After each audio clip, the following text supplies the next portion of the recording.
Hello, everyone. Here we are for time period 7.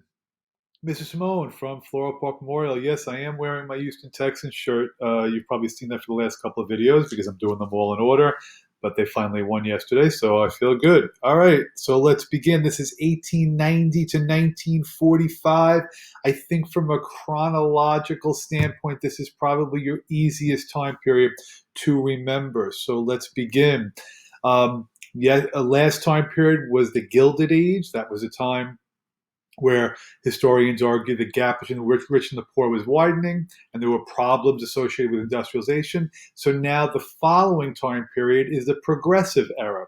This is when more people are calling for the government to solve those problems. So the Progressive Era, you will see a change or a shift from the laissez-faire attitude of the late 1800s to a more activist government role in solving these issues. We're going to discuss this on a little bit of a higher level in class, but if you at least get that foundation down, you should be good to go. This is when women are fighting for the right to vote. They're fighting to ban alcohol, fighting against child labor, trying to clean up our factories and clean up the meatpacking industry, improve living conditions, and a whole host of other problems. The one area the progressives did not address at all was in racial discrimination. The Jim Crow laws continue well beyond the Progressive Era.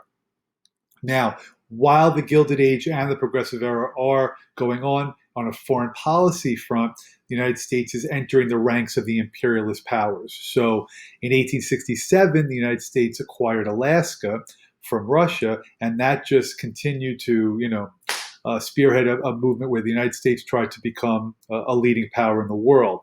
The key war during this time period will be the Spanish-American War. It's a major turning point for American foreign policy. Prior to the war, we were growing and developing on the world stage, but after this war, it could be argued that the United States is the leading power in the world. And that war, again, is 1898, the Spanish-American War. Now, we just kind of follow through with that and go into World War I in 1917 is when the United States entered. The war begins in 1914. So at first, the United States was neutral. It's not until after Woodrow Wilson's second election that the United States gets involved in this war. And again, we'll go through all the causes when we get up to this in class. Following World War I will be your Roaring Twenties. So this will be now, in some instances, in some ways, we go back to the policies of the Gilded Age, where the government's going to take a step back again. But this is marked by a lot of cultural change, economic development, and like that's the Model T by Henry Ford. On the left, you see women dancing. Many women were called flappers during this time. There was tax rates were very, very low. There's also going to be a jazz era and the Harlem Renaissance. But again, I'll do this all when we get to the time period in class. Unfortunately, the Roaring Twenties came to a crashing halt on October 29th, 1929. This is the day of the stock market crash.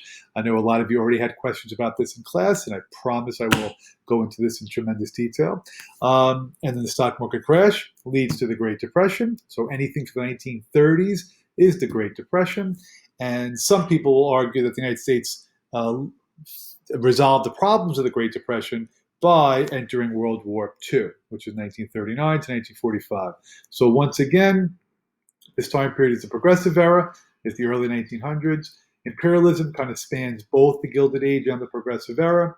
And then it goes World War I, Roaring Twenties, stock market crash, Great Depression, and World War II. If you're interested, there are your presidents: Teddy Roosevelt, Taft, Wilson. Then the 20s is Warren G. Harding, Calvin Coolidge. And then the Great Depression is Hoover and FDR. And then World War II is FDR and Truman. So again, just trying to get the big overview, just giving you the foundation. If you keep following these videos, I really think it'll help you to master American history and really become a scholar of the country's history. And I have 2 more to go. So take care, and I'll see you soon.